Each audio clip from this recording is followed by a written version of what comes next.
What's going on, guys and gals? I'm going to do a review of this Beretta 92FS.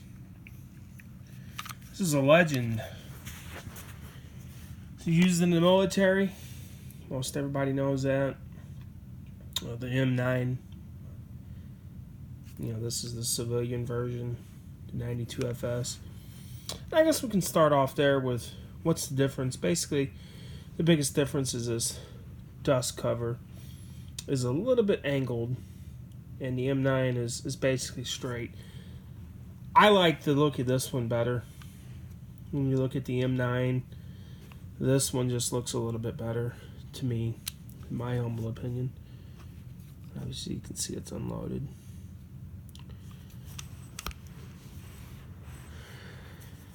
The magazines is one of the great features of the Beretta, because you can find these magazines for cheap, sometimes $10 a piece. If you get them in bulk, you can get them pretty dang cheap.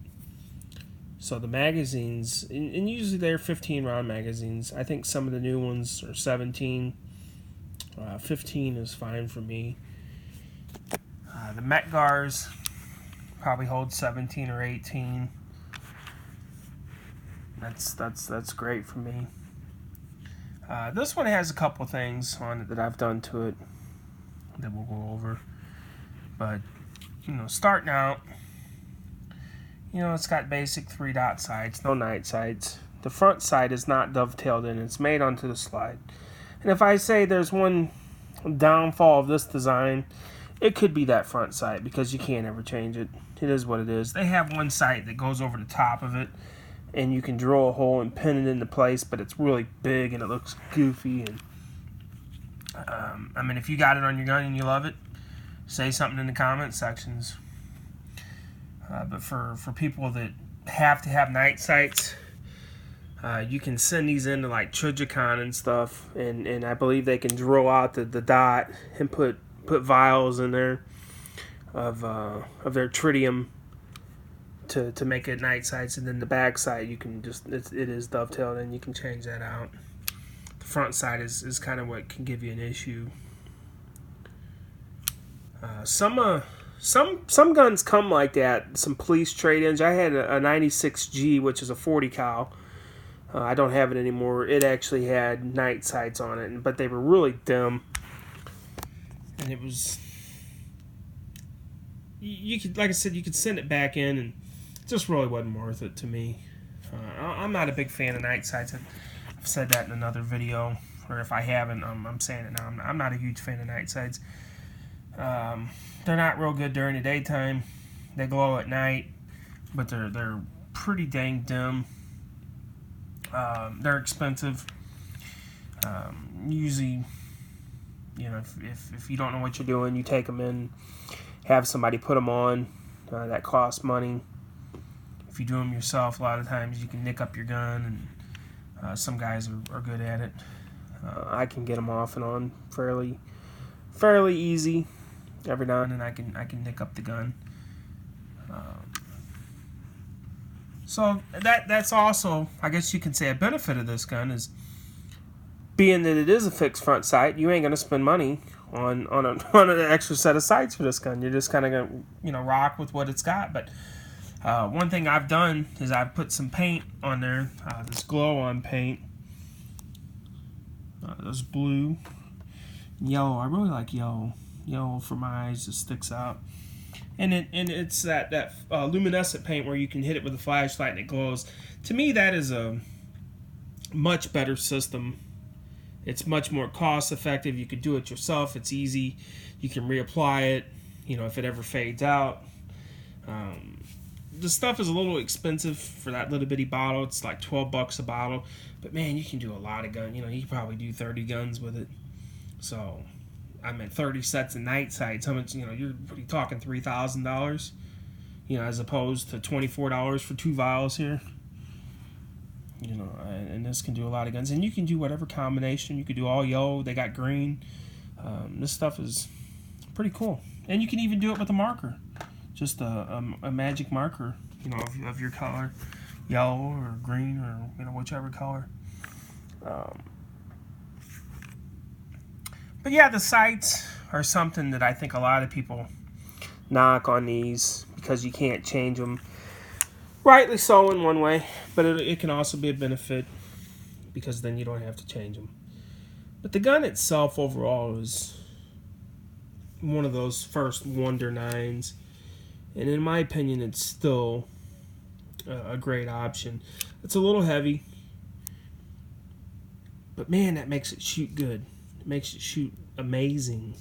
This is one of the best shoot 9mm there is. Now, there's some people that won't agree with that, but I just love it. The way the slide racks back is just amazing because it's a different system than most guns. It's not the Browning tilting barrel. I forgot what this system is called, but it feels like it's on glass.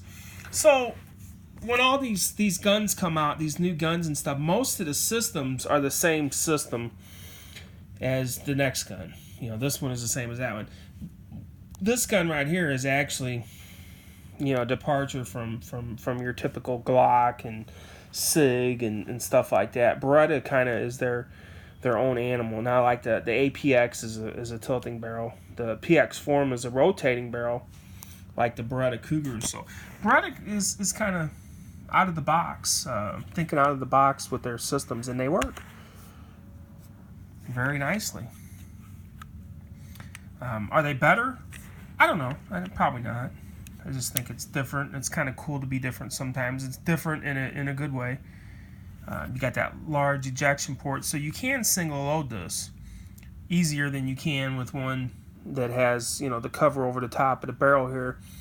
If you lose your magazine and you have loose rounds, that was one of the reasons why the military, from what I understand, adopted this, is because you can single load it into the gun much easier. Not that you can't do it on a, you know, on a 1911 or Glock. You can, but it's harder. Those you can just, you know, slip it right in there and, you know, boom, you're ready. Then we'll talk about this right here. It's got a safety on it. A lot of people discount this gun, you know, discard it, you know, because it's got a safety on it. You don't have to think of it as a safety. It's a decocker. Just decock it, flip it back up. It decocks it safely. You can leave it on safety. I don't know why. They've actually got a kit where you can change this to the G model where it decocks and then it automatically flips back up. It doesn't matter to me. I can go with this system. I know a lot of people, when they pull the slide back, they can accidentally actuate that slide. I don't have that problem. I've never had that problem with these. I've heard some people do. And the slide release is really good, one of the best in the industry. It's just simple to activate. There is, you know, you don't have to you know, come over the top and, you know, release the slide with your hand, which the experts say that you must do because your gross motor skills will be down in a gunfight. What I say to that is if you can't work this, then you can't work this. That's what I say to that. If you can't hit this slide release, then you can't hit this trigger. Pull it, press it, whatever you want to say. That's what I say to those experts. I get upset. You know, if that's the way that you like doing it, is coming over the top and really great. I'm not knocking anybody for doing that, but to tell me that I can't hit this because I'm going to be stressed out, this slide release is a bunch of horse shit. And I'll tell anybody that. It's a bunch of horse shit. I use it all the time. I like slide releases. They work. You know, you don't have to come off of, you know, at an angle and stuff. You know, it's the fastest way. This is the fastest way to release that slide, bar none. By coming over the top, it takes a little bit longer time. Your mileage may vary on it. So, anyways. But yeah, it's a single double action, so your first shot, you know, after you rack it, it's going to be in single action. You should put it on decock, you know, flip the safety back up. Your first shot's going to be double action, transitioning to single action. And that's fine. I love that style of system. Some people got to have a striker fired. If that's you, cool. But if you like these style guns, double to single.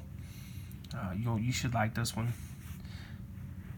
I've changed the hammer. You can see I've changed the hammer. This is a Beretta skeletonized hammer. It looks better. It's supposed to have less drag or whatever, come back faster. Does it? I don't know. Looks cooler. I've changed the magazine release to this Wilson Combat. It's an extended magazine release, and this was a bear to get in. I had to file on this to get it to go in. I actually sent it back, and it never made it back, and I ended up sending it to the wrong place, and they sent it back because it wouldn't fit, and I'm like, well, I'm not sending it back in, so I ended up filing on it until I finally got this thing to fit in there. I mean, it was a mother to get in there. Then I've replaced the mainspring with which is right there under the lanyard hole. You take that out and you replace the mainspring with a little bit lighter one. And this double action is really good on here. A lot better than my SIG 226. Really good with that new spring in there. Highly recommended. Single action is really good. This is a great gun. You can see that front sight is just really sticking out. I really like that. Pretty much other than that, a lot of people, and this is funny, I see a lot of guys when they get these guns, and because this is a newer one, I'm not sure exactly what year, but it is a newer one because it's got a polymer trigger. It had a polymer magazine release. It's still got a polymer mainspring lanyard loop right here. This is polymer. Your decocker safety lever is polymer. This side is metal.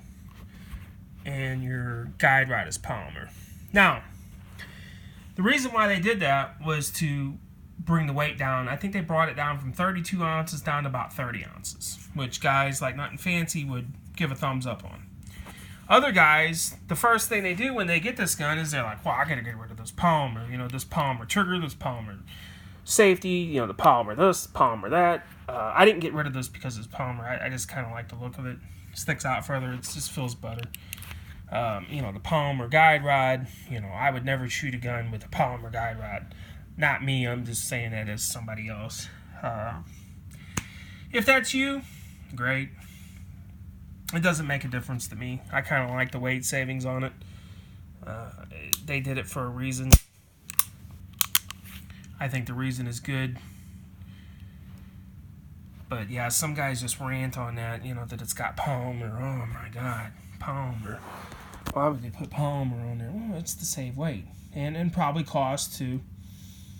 I had an Onyx one, and this is a funny story. I'm trying to hurry up and get through this. I had an Onyx one, an original one where it didn't have the black trigger and stuff like they got now, polymer. It was an original Onyx one, which I've seen go for quite a bit of money. But anyways, I was shooting it, and I made the mistake because I didn't know at the time. This is polygonal rifling. I shot lead bullets through it. And I had my dad's XD, and I was shooting it, and I didn't shoot lead through it. I just shot regular full metal jackets. And this gun, the Onyx one, was shooting about a 6-inch group, 7-inch group, at like 15 yards, whereas the XD, I was shooting, about a 3-inch group, 2.5, 3-inch group. And I'm like, man, this XD is just so much more accurate. I'm like, this Beretta is just, I can't hit nothing with, it's just bad. And for the longest time, I had kind of a grudge against Beretta. I'm like, man, these things just aren't that accurate. And I think that's kind of what's happened to some other people probably is something similar to that. Just operator error is what it is. It's the error of the person using the gun. And I used the wrong ammo, and I fouled it out, not knowing. And I ended up selling the gun because I thought it was an inaccurate gun. Because I'm like, well, this other one is shooting so much better than this one. It's not me. And I mean, on your first shot, if you say, well, it was a double action trigger, well, you can fan it back to a single action, and that's what I was doing, for maximum accuracy. And honestly, on this one, it's fine in double action for the first shot because it's so smooth. But yeah, fan it back to single action for the first shot, and it's just like a striker fire gun, your every shot is the same until you decock it. So it wasn't that. It was my error on shooting the wrong ammo through it just because I had a box of them. And I was like, well, I'll just shoot these through it and get rid of them, not knowing that you're not supposed to shoot it through it. And that does affect accuracy when you start putting regular rounds in it. And I'm sure those rounds were probably going all over the place too. So that was one of the reasons why why I've got rid of the Beretta, but I've always loved the Beretta. Mel Gibson, man, dude, he made this gun cool. Bruce Willis, dude, it's just, it's a movie legend. It's a movie legend. So I've always loved this gun, and it was kind of messed up that I did that and not knowing, and then I realized one day when I was watching something that you're not supposed to shoot lead through these, and I'm like, you know what, that's why that gun wasn't hitting. That's why the group was so big on it, was because of that. So I hope you enjoyed that little story. I think some people probably have done that same very thing with other guns, maybe this gun and a Glock, and they're like, man, this gun is just inaccurate. And it's probably the operator error of something similar to that situation right there. So, in short on that, I did buy another one, as you can see. I've had this one for a little bit. No regrets. No regrets at all for buying one. This one is a made in the USA one. It's not made in Italy. From what I've read, the Italian ones,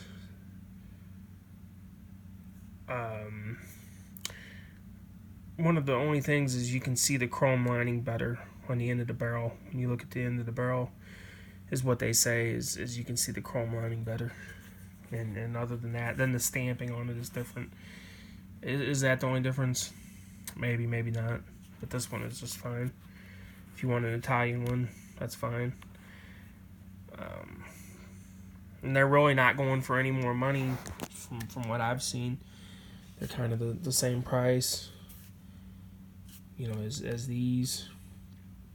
So, if you want the made in Italy, Italian made one, go for it. USA one, there's nothing wrong with it. The Italian made ones, they may have metal triggers, and stuff. The other stuff that I already mentioned. The newer ones may have polymer, so that may be something you want to look at. I'm not for sure there, but this one does have polymer. If that is a big deal, you may want to check before you buy one. If you don't like that, that way you don't have to switch it out. I would say just get one that's got what you want on it to begin with, and not switch it out. Obviously, I've switched a couple things out because I wanted to, but the trigger face and the mainspring housing. I'd say out of everything that is polymer, this might be the only thing that the housing here. If you drop this, a bunch of times, like maybe a military pistol, it might be better if this is metal. For a civilian gun, I don't think it's going to make any difference. For military, that could be an issue over time. The other stuff, the guide rods, heck, they got videos out there where guns, the guide rods, after 1,500 rounds, of straight continuous shooting, the guide rod will fall out and the gun still shoot. I think that was a Glock. James Yeager, I think, did that, and the guide rod fell out and it kept on shooting, because the spring was still in there. So that's polymer. In most situations, I'd say every situation, that guide rod is going to be fine. The guide rod adds a little bit more weight. I think it was, who was it? It was one of those competition shooters said that he could tell if there was a polymer guide rod or not, because he's so in tune with his guns. I can't think of his name. You know his name. He's an awesome shooter. He was saying that he can feel the difference whenever he's shooting a gun with a polymer guide rod as opposed to a steel guide rod, and I believe him. I definitely believe him. Me, never, never be able to tell the difference. You know, I'm not that good to be able to tell that difference, and 99% of people aren't going to be able to tell the difference either. So I'd say just keep the polymer. If it is an issue, get rid of it. It's never going to fail on you, probably. Not in there, you know, unless you're trying to do a torture test, 3,000 rounds as fast as you can, then it might end up failing on you. Other than that, it's not going to fail on you. It's kind of cool about the safety is you can see the firing pin right there. It actually rotates it out of the way, so when the hammer drops, it kind of looks like the gun should go off, but it's blocking. It's blocking it out of the way where it can't transfer it to the safety. Not only that, it's got right here, if you look at the top right there, see that little thing that comes up? That's also a block. Swing it a little bit better. See it popping up right there? That's also a block. So you have to have the trigger pulled in order for this to transfer,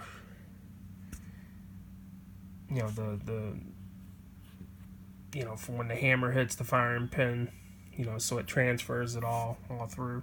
So it's got a couple different safeties on it. It's drop safe, military proven. It's super easy to take down. You push this button on the other side right there, and you flip this lever down, and it just pops off. It just slides off. Obviously, you want to unload the gun before you do that. One of the best handguns there is, in my opinion. I'd take this over a Glock any day. I really would. Most of the issues in the military are contributed to these. There's plenty of videos on that, people talking about the magazines that they had, and whenever they got sand in them and stuff, the finish on them didn't work right, and they don't maintain these things in the military, so civilian versions are probably more reliable than the military ones because of all the usage in the military and the lack of maintenance on them. And I'm sure there's somebody out there that's had a malfunction with one of these. I'd say this is just as reliable as a Glock. Sig and Smith & Wesson. They're all good. Your mileage may vary on that, but to me they're all good. Yeah, it's just a classic. You just look at it and you know exactly what it is. You don't have to think about it. It's a Beretta. A lot of times the signs on doors that say you can't carry guns or whatever, it'd be a Beretta. You can tell just by the outline of it, it's a Beretta. Got the barrel sticking out a little bit. And I think I heard somewhere the designer of this gun said that the reason why they had the barrel sticking out a little bit is just because it looked better. And I have to agree, the ones where the barrel isn't, sticking out, it doesn't look as good. Something you may disagree with that. That's cool. But I think these look better with the barrel sticking out. Get a little more velocity out of it. And the slide pulling, racking the slide back. Like I said, I can't really do it because I got the camera in my hand, but it's just like butter. It's one of the best feeling out there. I can't really think of any other gun that feels better than a Beretta. Anybody that has a Beretta or owns a Beretta would understand what I'm talking about there. They just feel great when you're rack. You can just sit there and rack it all day long. It's fun. And it's one of the best looking guns whenever you got the slide open. When you got the slide pulled back, man, it just looks cool. It just looks amazing. Let me do that. Sorry about that. That's just a cool view of the gun. Having that slide locked open, that wide ejection port. Some of them, if you're looking for one of these used, some of them, the barrels will be wore down. Not wore, but the finish on them, because they rub. I'm not sure why that is on some of them. This one, you can see, isn't. Just from racking them, you can wear the finish off. And this one hasn't. So it's pretty dang good. I'm not sure. So that's something you might want to look at if you're buying a used one, is how much wear it's got on the barrel, the finish, not really the barrel, but just the finish on it. This one does not have any. It's got a couple marks on the grip back here. The grip on it feels really good to me. Some people like it, some people don't. It fits my hand really good. I love the stock grips. They look classic. I'd never change these grips. It just makes the gun look good. I don't like the wood grips that go on these. This is one of those guns that looks good stock to me. I don't like any of the other grips that people put on these. These look amazing. You may differ on that. That's cool. Change grips, great. And they got so many different versions of these. The Brigadier and Concealed Carry and Wilson Combat makes one. Honestly, just your basic 92 FS is a good starting point. If you haven't had one of those, I'd say get one of those before you get anything else. See if you like it, and then if you like one of those other ones, I'm going to fork out, twice as much for one. Great. I kind of like this. I also got a Beretta 92S, not an FS, just an S, which is pretty much the same gun. It doesn't have an ambi safety.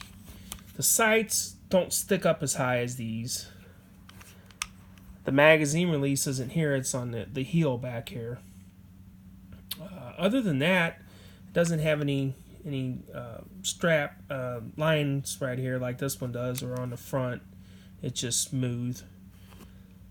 Other than that, it's pretty much the same gun. And you can get those for like $200, $300. I got mine, I think it was $175. It was a Beretta 92S. And they're kind of a blued finish on the slide too. Man, that's a great deal. And if you look at these magazines, the 92S, this magazine will actually fit in the 92S because it's got the heel catch notch right there. So this magazine will fit in both guns. It'll fit in the FS, and the magazine release is reversible on these. You can see it's got a notch here and a notch there. But this magazine will fit in the 92 FS or the 92S with the heel catch. So if you're looking for 92S magazines and you got a 92 FS, the magazines are interchangeable as long as you got this notch. This little tip right there. So that's an added bonus. You can kind of have this as your main gun, and if you can't afford two of these, maybe you can afford one of these and a 92S as a backup. I think that's a pretty cool thing. Or maybe this one for you and a 92S for your wife. If she isn't quite as keen on guns as you are, and you want the really cool kind of decked out version. She's got kind of the plain Jane version. I think that's definitely a cool scenario to go with. But yeah, I think I've mentioned everything. Like I said, these reviews aren't really like a spec review. It's more talking about the gun. A little story in there. I hope you enjoy these. They're kind of long. Man, the time just flies by whenever I'm talking about these. So, if you think I should shorten it down and you don't want to hear me yapping so much, I know sometimes my speech and stuff, I repeat myself. I'm really sorry about that. I try not to. Maybe I'll get better as I go along. If I get 10 or 12 views per video, I may get some comments that tell me to speed up. So, yeah, let me know if you got any questions about it. Don't hesitate to pick one of these up. Especially if you want to get out of a Glock. You're like, hey, I don't want a Glock. Or maybe you already got a Glock, you want something else. This is a classic. Can't go wrong with it.